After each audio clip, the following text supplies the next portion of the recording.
at the Agency 365 and all y'all on Zoom. Happy Friday. So of course, I always like to start with positive mindset, good positive things that are going on. Would anyone like to share what they have going? Oh, Ashley. I closed on a list sign yesterday. Yeah. Oh, nice. Closed on a listing. That's always, we love closings, of course. Anyone else? I finally posted a video. Oh, Shannon, this was huge, right? I was gonna call you out if you didn't. Shannon and I have talked, and this was before Thanksgiving for sure. So this is like pre-November. We were, God, maybe the first week of November, and we were talking about doing gratitude videos for our clients. And Shannon's like, I'm gonna do it, I'm gonna do it, I'm gonna do it. And she had recorded all of these personal videos, and guess how many she sent out? 0, because she was so nervous to put a video out there. And so I feel like that's been our running joke. And so she walks in this morning and she says, I did a thing. And I was like, you posted a video. Like I knew what it was instantly. Like that's how much like we've been talking about this. So I'm super proud of her, and she posted a reel. So everybody look at it and like it. Find it and like it. This is a big day. It's those little things though, I swear to God, and you just get over the hump. I was the same with video forever, where I was just always just cringing, and I'm just like, now I just throw it out there and see what happens. So anyone else have something positive they want to share? Anyone in Zoom land? Can you hear me, Amy? Can't hear you, Jeffrey. Are you speaking? No? Okay. Anyone else on Zoom land? Corey, you have anything fun to share? Any positive? Yeah, I'm just. Can you hear me? Oh, hey, Jeff. Why can't we hear anybody? Go ahead, Oh, Jeff. shit. No, Sorry, he's not muted, sorry. And Jeff's not muted, and they're both talking. That's okay. Oh, no, Oh, sorry. Oh, I have to okay. go. Hard Sorry. to drive and see too. Now I got 2 listing appointments today. I'm on my way to Perry, Michigan, which is about an hour and a half away, for a showing, and then a listing appointment at 1 and a listing appointment at 3. But they're both in the bag, so I'm not competing. So hopefully going live Monday, 1 in Brownstown, 1 in Southgate. So Nice. Oh, nice. We'll take listings in this market. Good Lord. There's a lineup and they're all on the Zoom. So you got your highest and best right here. Okay. What about you, Corey? What you have? Yeah, so my team and I have 4 closings today, so it's super exciting. We also have a pretty big business meeting going on. I say that broadly because you know how those go. Got to keep it kind of secretive at first. So super excited about that. And also excited to partner with Amy on our Friday fires. We're kind of putting our Thursday and Friday Rise United events together. So this week and next week I'm kind of here, but after that we're going to be doing more of a co-hosting and working together to bring you the best content possible. And I'm also just really grateful to see we have a really good amount of people on today. And I think moving forward, we're going to be able to continue to grow that with pushing this one Friday at 9 a.m. So just super grateful and feeling really positive today about everything going on. And hope that everybody has a wonderful Friday and sell some houses. Yes, I was excited. So Corey contacted me this week and threw out this idea of us starting to co-host this together. And I thought, what a great idea. Like what Lisa's doing with Rise United is, the prospecting in the morning call, positive mindset. And then Mike's obviously killing it at the Motivation Mondays. And they're all, they were all kind of doing different things, but Corey and I had a lot of overlap, and we want to obviously be respectful of everyone's schedule. And we know you have to go on appointments and things like that. So we figured us combining our resources and topics and our wonderful sense of humor will obviously bring a lot to the table, I think, in a positive way for sure. That's one way to put it. I feel like that is the one thing Corey and I have always connected. Like our sense of humor is just like spot on. So like every time Yeah. And I think actually that's what works about the four of us that started this Rise United is like Mike's sense of humor just kills me. Lisa and I will laugh to tears every chance we get. And like, if I'm laughing, I'm having a good time and I want everyone to enjoy it. You know, I don't want it to be monotonous or boring. And we have a lot of like exciting things. We were talking about two things, and I'll do a little bit of business, just housekeeping things before I launch into the topic today. One is we would really like to grow this, right? We want to grow outside of just EXP people for sure. And a lot of this is predominantly EXP. So we really want to encourage everyone. If you have a closing with another agent, invite them to the group, you know, or hit us up and say, hey, I just had a closing with so-and-so. Can you add them to the group? Again, only real estate agents, no mortgage lenders, vendors, home inspection, warranty, nothing like that, only real estate agents. But let's try to really grow this, and we're going to work to bring content in that grows everyone and helps them along in their career. That was really the mission of this, is to make it big and make it all inclusive and collaborative and all of those things. And kicking that off in June, I'm actually having a guest speaker come in, and I want to get in the habit of that. And Con Ed is always great. You know, we had Steve Peterson in and Ron Provenzano, but Eric Wright from Social House is going to come. We're going to be off Memorial Day weekend, so everyone can enjoy and take a little break with their families. And then the following week, it's June 2nd, Eric Wright from Social House will be speaking to us. And he does a ton of cool stuff. I'm a huge fan of his. And if you have ideas of speakers that you'd like to see, other realtors that you see killing it, I have like a list going in my head of people that are, you know, successful, have built their real estate career from zero, people who were investors that turned into killer real estate agents that are now brokers, people that were in a completely different line of work and were very successful that are now realtors and are successful.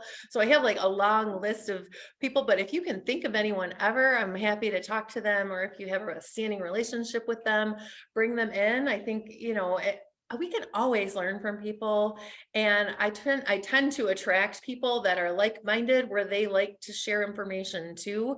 So, you know, just keep that in mind. So always be attracting people to this group, and we're going to try to make the content good so that you feel real confident doing that, and then we can all grow and learn together. So any other wins or thoughts on anything that I just shared? Mike? Yes. I think it's safe to announce. Well, you should come up here for this. Mike, Mackin is a huge announcement, if anyone has not heard. Good morning, everybody. So we are officially announcing that the agency is expanding. We are purchasing a building next week, and we will be having 2 locations. This is going to become a satellite location where we are right now, but we have purchased a building in Southgate on 4th Street, and that is going to become our new headquarters. So it's very exciting. It's a huge upgrade for all of us, and everyone in this office is excited. And as always, the doors will always be open for anybody, but this is a major step in a positive direction for us. So we'll be closing next week. We'll be moving the majority of things over in a couple of weeks. I just kind of want to finally share that. So we are expanding. So congratulations. Yes, it's such a cool building, you guys. I can't wait to everyone sees it. It's exciting. So especially me. I've only seen it in pictures, but I'm excited to see it. Yeah, we're on a field trip today. So all right. So today I wanted to talk about powerful language that you can use when you're working with buyers and sellers in real estate. And it goes, and even with other agents, as you're going through deals, transactions, showings, listing appointments, all of that. And the most important thing is to remember, when you're using language like this, you always want to think of these things. You want to think of your tone, which is how you deliver something, of course. So if I deliver something in a low tone, that's low energy, that's how it's going to be received. Or if I say something over the top and excited, then that's how it's going to be received. If I say something with, you know, a humorous tone or a sarcastic tone or something, pay attention to that tone that you're delivering it. Obviously, your demeanor, how you're presenting, again, shoulders are back versus hunched, you know, body language is huge. Inflection, if you are asking a question or, it's like I always talk about, like when we're prospecting, if you, hi, is this Mike versus hi, is this Mike? Like pay attention to that because you're going to want to use it in a different way depending on what you're trying to convey. Always when prospecting, I always say, do almost like a downturn versus a question. Hi, is this Mike? Versus hi, is this Mike? Like it sounds like more salesy if you do it the second way versus more confident or knowledgeable or certain when delivering it the other way. Facial expressions. This one's huge. I get in trouble for this a lot because I do not have a poker face. My face is very like transparent. So if I think something's off or crazy or something, my facial expressions often give me away. So pay attention to that for sure. Adding humor in. Oh, Lisa came on for that. Because she's always calling me out on this. I'm like, well, her screen's off. She's probably not paying attention. And here she is. Okay. No, I was totally paying attention. Are you kidding? This is Amy. Amy's poker face is not too good. Pretty obvious what you're thinking most of the time. Yes. Like to the point where if we're meeting with somebody, she'll give me a heads up, like just a heads up, and she'll warn me. And then I'll meet and I'll be like eyes wide, like panicked, like, she knows it's pretty terrible. And the most important thing I think is to pay attention to their personality style, right? Because depending on what you're sharing, how you're sharing it, what you're saying and the information and how it's being conveyed is going to affect the person that you're speaking to. So I started and I was like, writing things down. I had some resources that, Bill Blevins had taught me a lot of like real estate one-liners.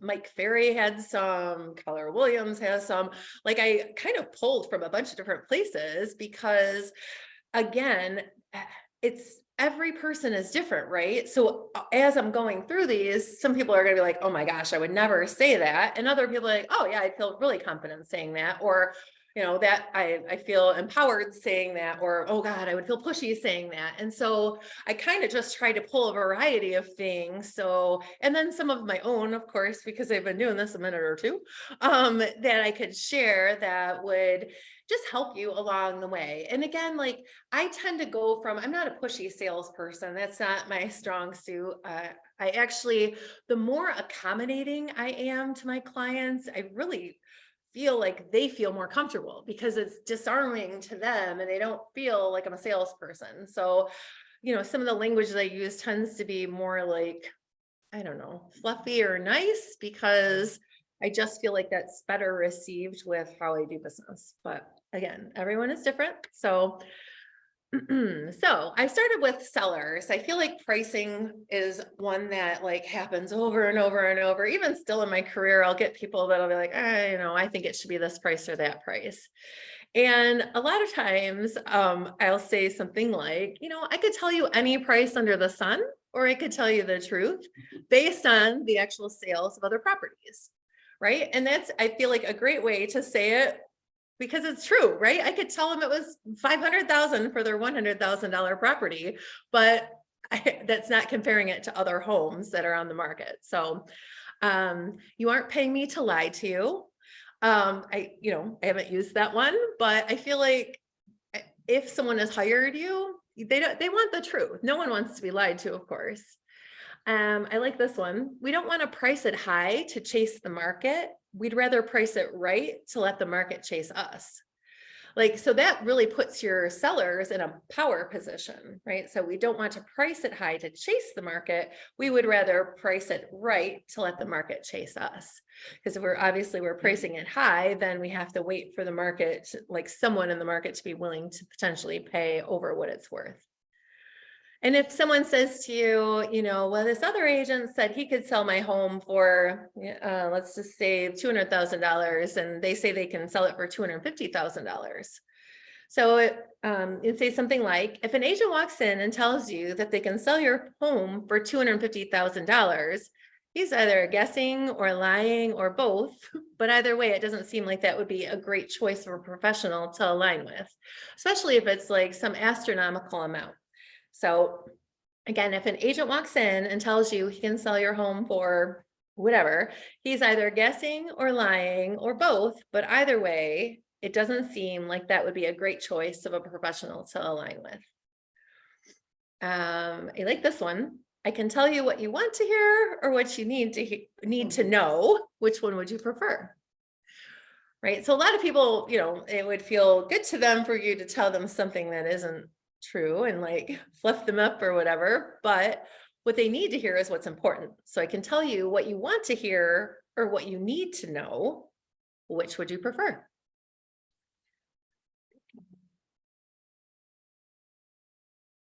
Okay. I like this one. I thought was kind of funny, right? And you would again be, mindful of how you present it. So we're in a price war in a beauty contest, and we have to win both.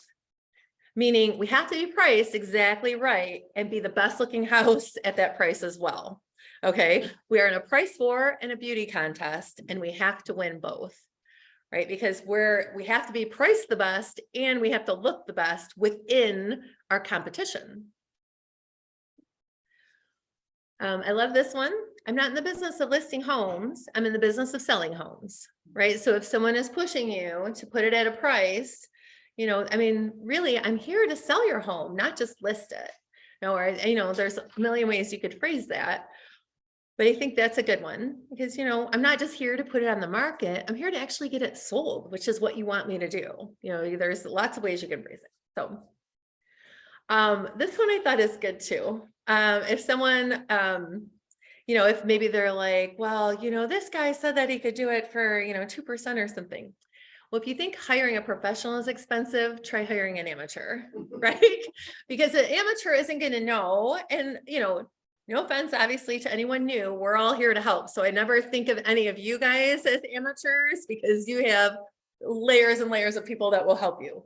But seriously, if they hire someone, if you get a new agent that's untrained, maybe from, a brokerage that hasn't had any level of training, they're going to be at a real disadvantage compared to someone who's had experience negotiating, experience marketing, experience, networking, like all of those things and actually getting a property out there. So that's huge. List price does not determine market value. It will only determine how long your home will be on the market. So list price does not determine market value. It will only determine how long your home will be on the market. So again, this speaks to someone who wants to price their home over where it should be. So if they list it high, that doesn't really do them any good. That will just make it a longer period of time in the market. And I like this one. Do you want to price your home to sell or to sit on the market? Right? So we can either price it to sell, Rebecca, or we can price it to sit on the market. I think it's important and you've decided you want to sell. So let's be strategic with how we're pricing it. Something like that. Anyone have any other pricing lines that they want to share? Something good that they've heard?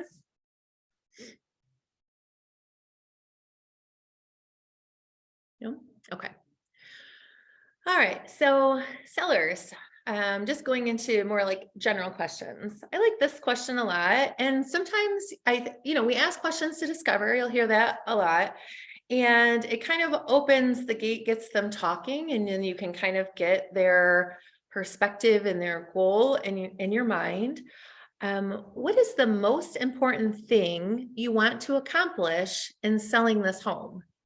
So sometimes, we assume that it's one thing, and other times we assume that it's a different thing, right? So sometimes we assume, oh, it's price, all the way it's price. But sometimes it's, I really just want to be able to sell it as is, or I really just want to, sell it as quickly as possible, or whatever that why is. I feel like that question is a great way to discover that. So it could be, their motivation is to move up north or whatever, but there could be another reason behind it or something else that they envision the sales process to be. What is the most important thing you want to accomplish in selling this home? So I really like that question. This one is kind of a take on one of the ones. I'm not going to tell you what you want to hear. I'm going to tell you what you need to hear if you want to get your home actually sold. I'm not going to tell you what you want to hear. I'm going to tell you what you need to hear if you actually want to get your home sold. Oh, this one I like. What are the benefits of you not selling your home in this strong market? So if you have a seller that's maybe on the fence, what are the benefits of you not selling your home in this strong market? There's that one. Okay, so like for price reductions, we always call it a price improvement because that sounds more positive, just in case you do have to do them. You can also blame the market, right? The market is rejecting your price. I mean, really, that's who's rejecting it, right? If the market is saying, if there's no showings in the market, we don't have any offers after being on the market for a month, that's the market rejecting your price. And, you can blame a lot on the market when you don't want to take the heat for something. That stupid market is on some BS, right? So like, you can always circle around. Oh, I love that. The market has spoken. That's perfect. That's great wording.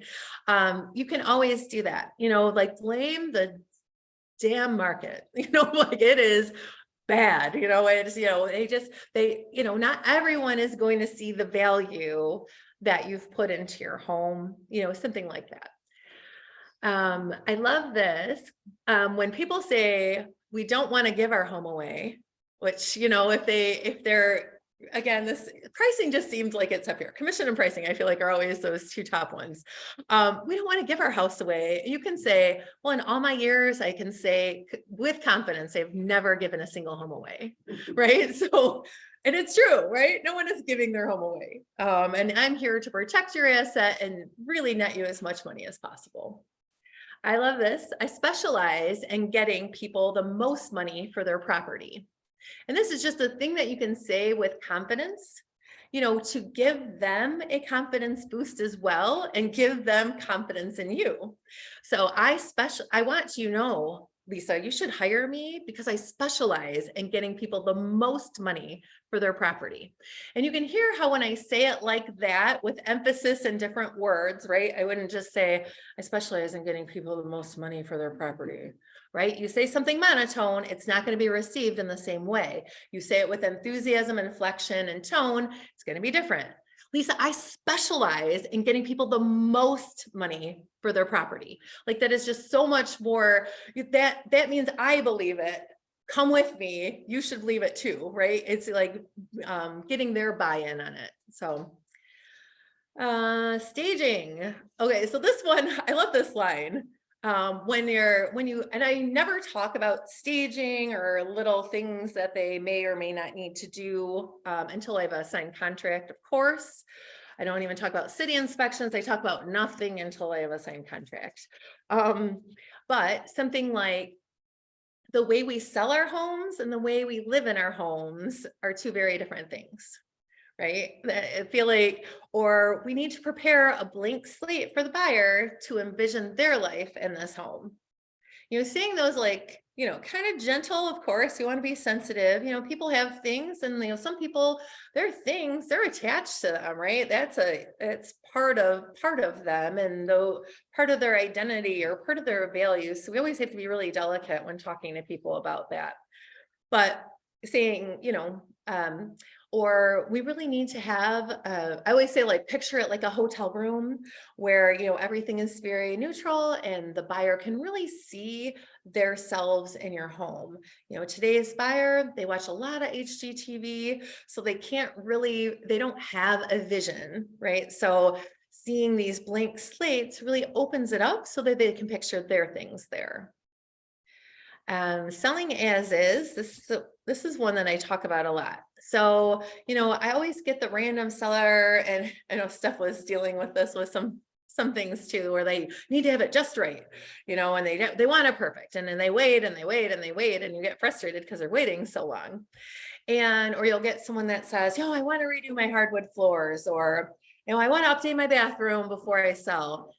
So really having a conversation with them about that. So, and I'll tell a personal story. I had clients that redid their hardwood floors and they were gorgeous. And they spent, I think it was like $4,000 to redo the hardwood floors. And we're sitting at closing and the buyer says, oh, well, great. We have a carpet installer coming out so we can measure for carpet. We have a baby.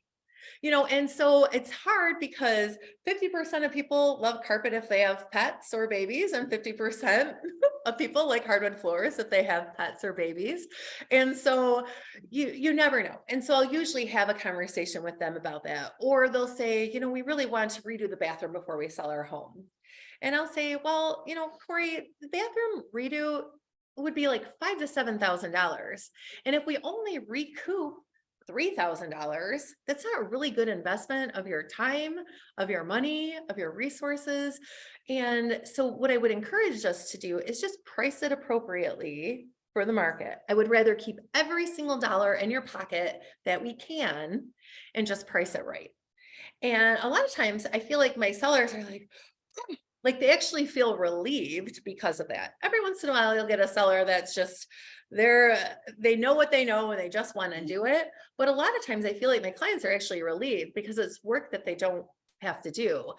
And you can put a little bit of urgency behind that as well and say something like, and I would hate for us to wait for this project to get completed and miss this amazing window in the market right now of where you can sell very high and sell things as is. So keeping that in mind where, you can nudge them a little bit that way. Commission. Good times, right? Will you reduce your commission? I hate that question and I cringe. And a lot of my clients will say, well, I hate to ask this. And I'm like, then don't ask. One line, commissions are only negotiable. And again, so I'll say it as I would imagine it saying. So Lisa, will you ask me if I'll reduce my commission? Amy, will you reduce your commission? So honestly, Lisa, commissions are really only negotiable for agents who don't sell homes every day.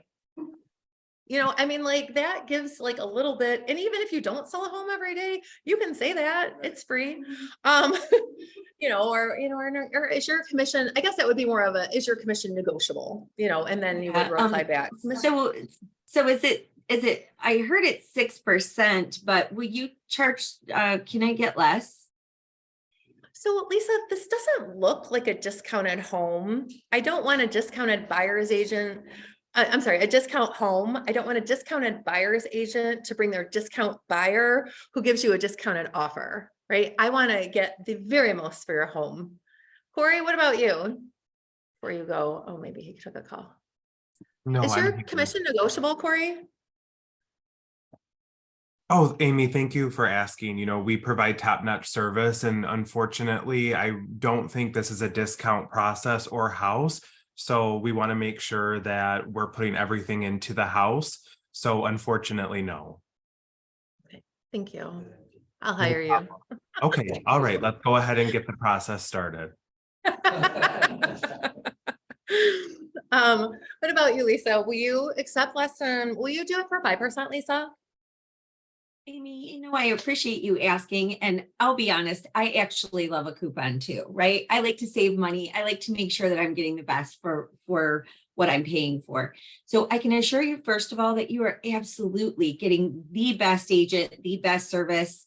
And you know what I'll do? I normally charge a $4.95 process fee. Amy, I'm going to give you a coupon today, and this coupon actually forgives that $4.95 process fee. I'll go ahead and cover that for you. How's that sound? Oh, that is super generous. You're hired. Okay. Wait, I okay. thought you hired me. Lisa, we need to talk. Oh, this is really awkward. I'll fire a Corey immediately. Would you mind calling him and firing Corey, and then I'll rehire you, Lisa? Thanks. Okay, so okay, this is the other thing. Ask me if my commission is negotiable. Anybody on the call can speak up. Or Is your commission negotiable? oh, Shannon just asked me if my commission is negotiable. Shannon, can I ask you, how would you feel about hiring someone to negotiate for you on your largest asset that just got out negotiated? So I mean, I think that's like kind of a powerful way to say it. How would you feel about hiring someone to negotiate on your behalf on your largest asset that just got out negotiated? Right?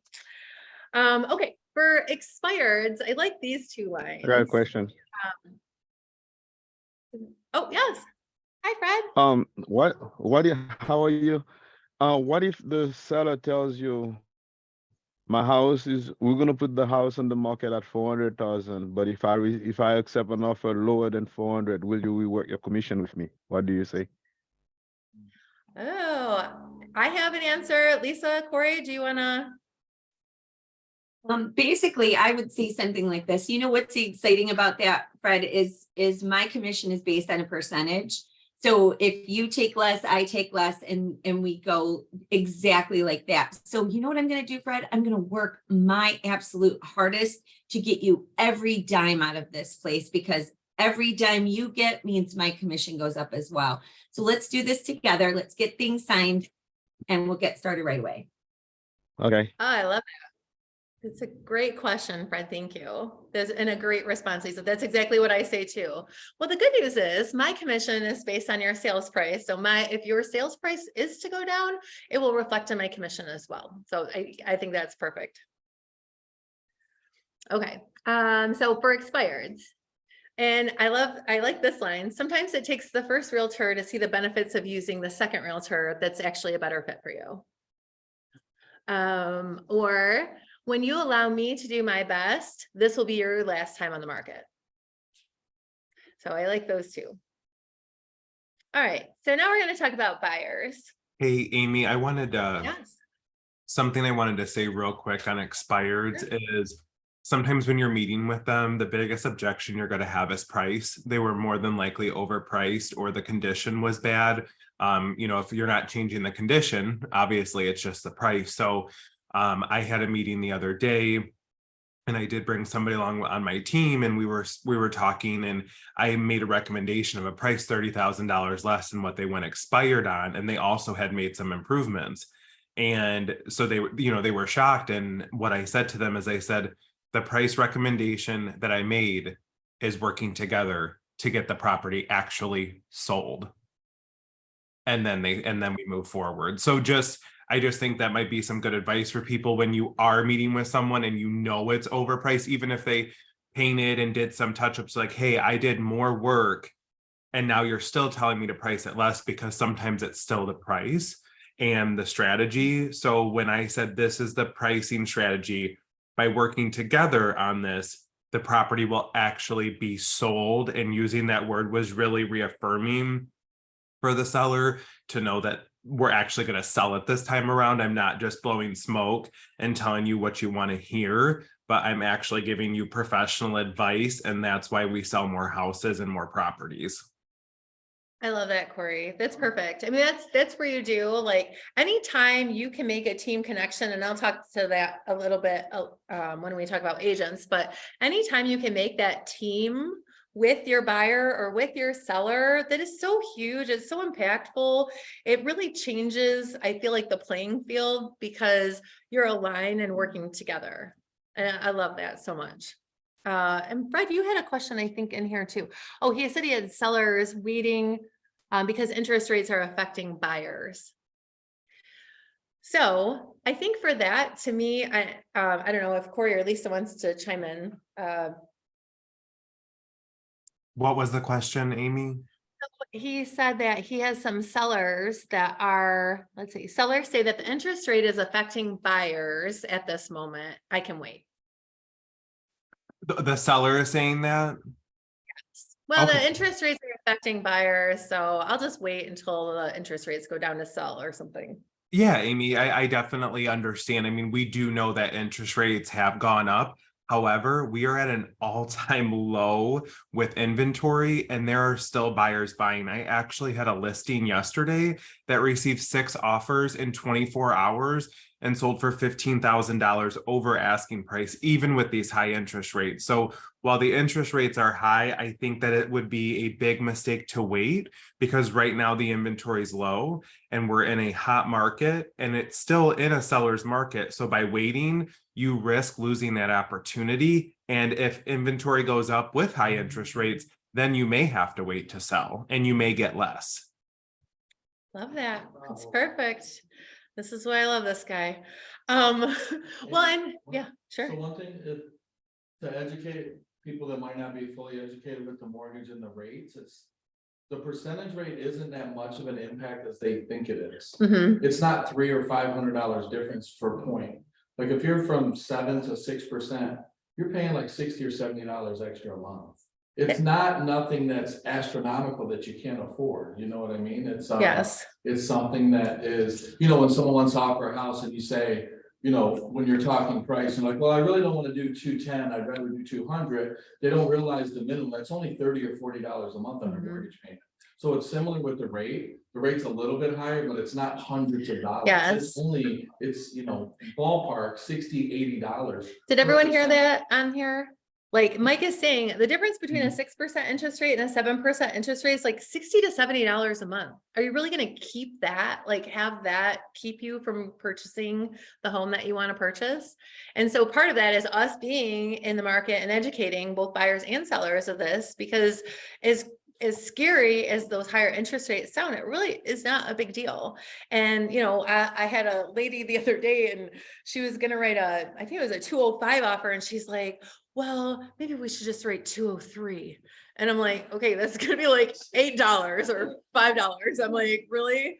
And so like really educating them because they have no idea. And once I said that, I was like, you know, Chelsea, that's going to be like a $5 difference. She's like, oh, okay, that's too bad. I'm like, and I was like, I'm glad you said it and not me because I was thinking it. But anyway, I just wanted to say one thing before I have to run, unfortunately. So sorry about that. I scheduled something before we made this move at 10, so I won't do that in the future.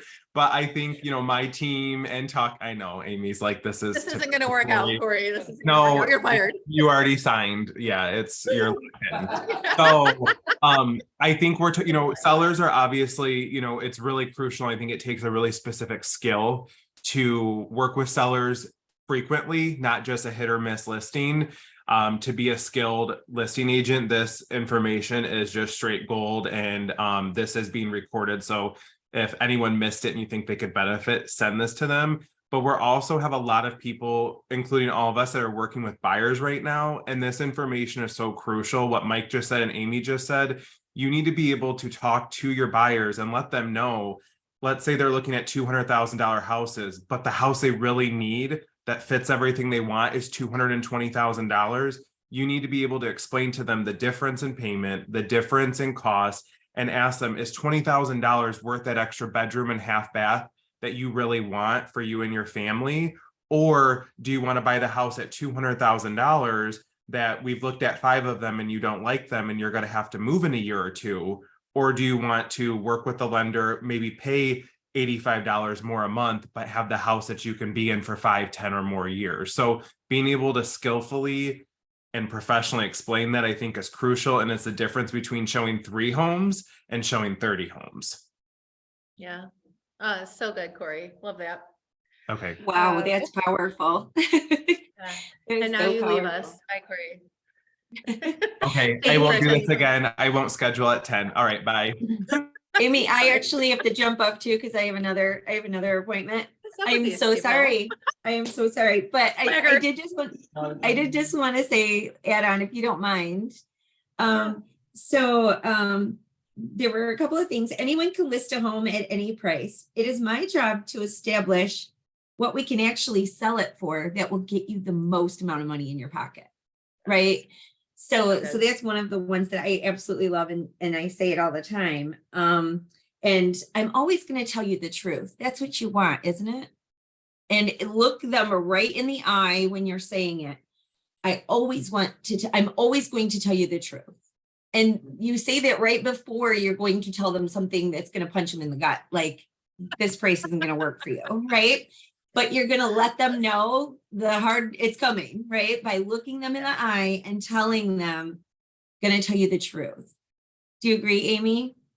Oh my gosh, yes. So those questions, that is the perfect example of a question that is a yes every time.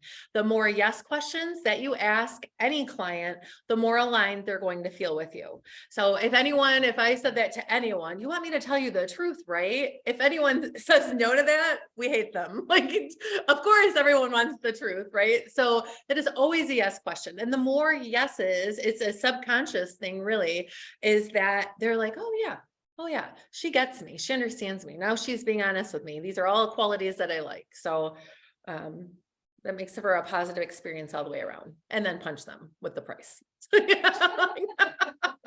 And now I'm sucker punching you. But do you have any other gems before you have to go? I loved your price and beauty contest. We're in a pricing that is just Price like, war in a beauty contest. right. So no, I just feel like you should definitely write a few of these down that you figure out price objection, write a few of them down and practice saying them confidently to each other and to Amy. Like, if I want to try something out, I'll just try it on Amy. I'll be like, hey, you know what I was thinking? and I'll say it. Yeah, how's this sound? So because we can write it down, we can know what Amy says, but the first time we say it, we're going to stumble on it. So the key to all of these things that Amy's giving us gold here is actually practicing saying them with confidence and actually being able to look someone in the eye with confidence and believe what you're saying. And did you guys see how I said it? I slow down, and you'll notice Amy does that all the time too. Being able to say it with complete confidence. Now you're hanging on my words, right? You're waiting. Yes. And I'll do this at listing appointments all the time. I'm going to always tell you the truth, Amy. That's what you want, isn't it? And I just slow it right down. Wait till she answers, right? And then, yeah. Well, because that line to me is one of my favorite things to say, because there's also a level of compassion and there's a little level of, you want them to trust you, right? If you're, especially, I mean, it's different if you're going into a referral where it's a slam dunk, right? But even in that case, this is maybe a different capacity than they know you in. So if I'm going to my sphere, I'm still saying those things because I want to be the consistent professional, no matter where I am. And I really want people to want to hear the truth from me. I have your permission to speak truthfully, right? It's okay if I'm completely honest with you, right? This is a safe space to be completely truthful with you, correct? All of those things, it's trust building, right? If they're affirming, oh yeah, we want you to tell you the truth. Thank you, I appreciate that. What I have to tell you is, the market has shifted and your home has to be priced here, or, your home just happens to be the nicest home in this neighborhood. So we can't price it where you want to, but we can maximize, your return to the best of our abilities by pricing it here. Something like that. I know Shannon, you had something you wanted to share. Just going back to the interest rate. So I went back like during COVID, like when interest rates were 2.75, 3, like insane. And people were buying those points. Yeah. Right. For like 2,500 or more. So when you can show them, and that's what I started doing, like I bring in and somebody's closing and what they're paying to reduce that point down, and you're saying the truth, like it's a difference of like $40 to $60 to buy that point over a 2-year span. It's over $100 a month. So you're actually saving money, getting the higher interest rate than you were back then at 2.5, 3. So if you can go back for those that are, that were in that era, or get somebody that does, that's a great tool to show them, because it's when they see it, it's a different change. Yeah. It's a life changer. Yeah. Because that is a lot of things that people say, oh, well, what about, can I buy down points? You're coming out with thousands of dollars right up front. Yeah. Is that worth it? Yeah. It's like leasing a car or buying a car. Well, it's with $5,000 down, but why don't you spend the extra $40 a month on your payment and keep that money in your pocket? Yeah. Yeah. It's a no-brainer. Well, They're so wrapped up in what they hear. yes. The way people, you know. It's sensationalized, basically. So we have Yes. to be knowledgeable enough to explain it, yeah, exactly the way it can be understood. Yeah, yeah, because if they're buying points and it's $2,000 and it only is gonna affect your payment at $60 a month, do the math. How long will it take? How many months will it take to make that even break even? $60 a month? I mean, that's gonna take you a while. 10 months, you're only at $600. Yeah. It's about 4 years just. Yeah, 4 years to break even by buying down points. That doesn't necessarily make sense, especially when the interest rate could go down at any point. You could refi and get out of that rate. You're out the money. So then you're just completely out the money. Yeah. So again, you know, that's a conversation you can have with your clients too. No, I want to save, you know, you money because I know this interest rate is temporary because they always are. They're always fluctuating. So, okay, just a couple buyer things. I love this line. So getting a buyer's agent to represent you is the best money never spent. So, I mean, seriously, we work for free as a buyer's agent. So, I mean, that's huge, right? They don't have to pay us till we close. So getting a buyer's agent to represent you is the best money never spent. If you have someone, maybe they're a renter or something, you could ask the question, what are the benefits of you not buying a home right now? Right? They'll always want to talk about the negative, right? Oh, you know, there's bidding wars and the interest rates are high or whatever. But what are the benefits of you not buying a home right now? If someone's being a little bit stubborn with the offer that they want to write, do you want to write an offer on the house just to write it? Or do you actually want to purchase your new home? I mean, if this is the home that you want, we have to write an offer like we mean it, right? We can't just put an offer in to put an offer in. I specialize to build confidence with the buyer. I specialize in getting people the most property for their money. I specialize in getting people the most property for their money. If you have a buyer that's considering purchasing a home that maybe looks a little bit shady, don't buy the wrong home with the right finishes. Right. So a lot of times we'll see homes that look pretty, maybe it's a cheap flip. As you get more experience, you'll really be able to see these where people cut corners, you know, look at like things like moldings, cabinets, flooring, really pay attention to those things. You know, did they put lipstick on a pig? Because if everything's brand new, but you look in the furnaces from, 1950, things like that. Like if they didn't make those bigger improvements, really pay attention to those things and we have your buyers. If buyers are really being stubborn and they, they're going back and forth and maybe it's negotiating between the seller, well, they want this, they want this. I've said the line before, like, I can't want this home more than you do. So if it's the home for you, and you're willing to, take the leap and do what you need to do, but I can't want it more than you do, right? So if it's the right home for you, it's the right home for me. It's always better to buy real estate and wait than to wait to buy real estate. Ultimately, closing is going to save them thousands in rent, right? If I have a client that's paying $2,000 a month right now just to rent, I mean, that's $24,000 that they're lighting on fire essentially, and I'm like, well, wouldn't you rather take that money and start building your equity, start building in your investment? If someone's debating on making an offer, maybe they ask you a question, are there offers on this home? Not that I'm aware of, but you're right to wonder that. This home won't last very long. If you like it, I think we should get our offer in right away. So maybe that'll take them from hesitating to, oh, okay, you're right. We should get an offer in right away. And if someone's like, oh, I can't buy this home. It's the first home I've looked at. I always cringe when I hear that, even if they love it, even if it's like, this is amazing. And showing homes, have seen the market, you've seen what's out there, it's a good price, it's a good value for what it is. I'll say something like, Rebecca, I've sold the first home and the 10th home and everywhere in between. If it feels right to you and it checks the boxes that we've talked about, it could be the right home.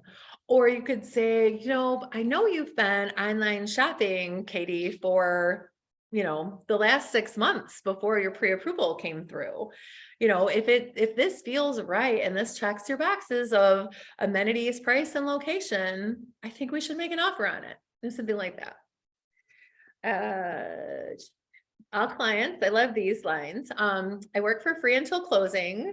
So that's for everybody, right? I mean, for a listing or a buyer, you work for free until you close. So what better value is that? I work for my clients, not my commission. I love saying that to people because it's true. And every agent should have that priority. If it's important to you, if it's important to me, I love like aligning with people like that. If they're like, oh, we really want to be in this school district. Okay, if it's important to you, it's important to me. We really want to move closer to our grandkids. Okay, if it's important to you, it's important to me. Let's get your home sold. And this, I think it's just a good closing state. Is a good closing statement in general. Is there any reason for us not to move forward? So if it's a home that they really like that they want to make an offer on, or if you've had a really good meeting with them and they're maybe hesitating, or you sense some sort of hesitation before you actually ask them to sign the paperwork, is there any reason for us not to move forward? And maybe it'll bring to light, maybe something that you haven't touched on yet or discussed, but I like that line. You have something, Mike? I did. Yeah. My last question, when they show interest in the house, my last most vital series of questions is, do you see yourself living in this house? Love Do you that. see yourself having dinner with your family in that dining room? Do you see yourself Mhm. watching a football game in this living room? Yeah. You have to put them in that position for them to feel themselves actually living Yeah. in that home, because that gives them the perspective right there. If they Sure. go, yes, I do, you're moving forward, but they know it too, by the way they answer that question. If they go, well, then it's not it. And their response will tell you right off the bat, if you're going and writing an offer to try to get that house or not. I So love it. always ask that in can you see your kids sleeping in this bedroom? Yeah. Can you see yourself sitting back having a fire in this backyard? I ask them that over and over. Can you see yourself cooking dinner and having Christmas dinner in this kitchen? Those responses, I like it. the way Yeah. they answer that, you Love it. know right then if you're going after that house. And I love that. And I'll do that a lot of times with what their priorities are, right? Could you see your kids, raising your kids, like maybe the mom is pregnant. Could you see starting your family here? Or a guy's been obsessed with the man cave. Could you see yourself watching the Super Bowl in this basement? Or could you see yourself working on the car in this garage? Oh my gosh, this is amazing. Or the wife, she loves cooking. Could you see yourself cooking dinner in this kitchen? You'd actually have room to breathe, like something like that, like pay attention to their priorities the whole way through. And that way that question is even more impactful. Yeah. So my big one with a buyer is, and I use it for myself, has this house hugged you? Hugged. Do you get hugged? Has the Yeah. house hugged you? Like, do you get that feeling all over where Yeah. this is it? Like, Yeah. like fully like embraced as the house Yes. hugged you. I always like to, Shannon likes, if the house hugged you, do you feel like this is a home, basically? I always like when a couple, like when they both, you can tell they're both vibing with the house. I'll always point that out too. Oh my gosh, a house we all agree on, or something like that. Like just to build some, like, again, team mentality with it. Oh my gosh, everybody's on the same page here. This is a big deal. Something I'll point it out, like, oh my gosh, a house she likes and a house he likes, or the garage for him and the kitchen for her. Oh my gosh, jackpot, whatever. Like, I'll say something so that I've been listening to them. They've been heard. We're all aligned. We're all on the same team. And again, just this like little bonus content, just agents, when you're dealing with agents, the words that you use are just as important, right? We're a team here. I know we can work this out. When I had an offer in, I'm like, listen, I'm going to take great care of this. You're going to be in great hands. We're going to get this to the closing table. I have lots of experience, or these are friends of mine. I want you to know that, because I'm going to take, even better care of them than I normally take care of my clients. And use friendly language with agents constantly of teamwork, of, oh, we got this. Think of it that constantly you're building a team with that other agent. I mean, I have this guy now, he texts me like almost, I don't know, every few days. He's like, hi, sunshine, because I'm being positive, being motivated. He's like, oh, looks like you just talked to me, talked to my clients out of some bar stools. Now I'm giving you gifts, stuff like that. And now we have this friendly rapport, and I'm trying to do that consistently with every single agent so that they're all excited to work with me in the future. So anyone else have any like one-liners that I forgot, didn't cover? We're getting close to the hour mark. Ash? You said one under viruses, is that it's always better to, say we want to write it down, we Oh. buy some, buy real estate Than to wait. It's always better to buy real estate than to wait. I think so. Did I say it different? Okay, hold on. Okay, hold on. I mean, I have it, so. More than you do, yeah. Okay, hold on. It's always better to buy real estate and wait than to wait to buy real estate. And wait than to wait to buy real estate. Wait, they're both like, let's get them to look at each other and bring it down. Did you write it down? Did you write it down? Anyone else in Zoom? Have anything? All right. Okay, well, I hope everyone has a great Friday, a great weekend. Be productive, sell some homes, have some fun, enjoy the sunshine.